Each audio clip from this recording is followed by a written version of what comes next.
ওয়ালাইকুম আসসালাম জানে ভাই খারা রাস্তা দিয়ে আড্ডে যা মুরব্বী মানুষ সয়ে দেখো না এককালে সোপার দিয়ে 32টা দাঁত হারাই দিম। হ্যাঁ মুরব্বী মানুষ দেখে সবসময় সালাম কালাম দিয়ে আটবি যা সোপার দিয়ে 32টা দাঁত হারাই দিম।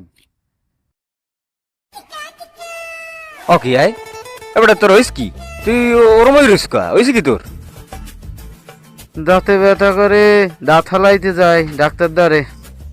দাঁত হালাইতে যাবি ডাক্তারের দ্বারে? হয় দেবো বেড়া তো ডাক্তারের দ্বারে যাওয়া লাগবে না, তুই এখানেই খারা, মুই আইতে আছি খারা তুই এখানে।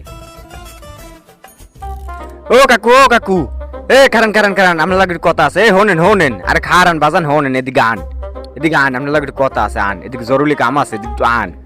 কাকু এই পোলাটা 2-3 দিন ধরে দাঁত উদ্বেগে ভোগে কাকু, আপনি কইলেন না কাল মোরে যে সোফার মারি তো দাঁত 32টি হালাই দিমু, কাকু ওরা একো দাঁত আপনি একটু সোফার মারি হালাই দেন কাকু, আপনি পাও ধরছি। এই বেড়া মোড়ে দেখে তোকে মস্কাই লোক মনে হয়, এ স্যাংরামি লোক মনে হয়, জম্মের পিটান পিটাম শালা কলে জুতা খুললা জুতা দিয়ে জম্মের পিটান পিটাম, দৌড়বি না একটু দৌড়বি না।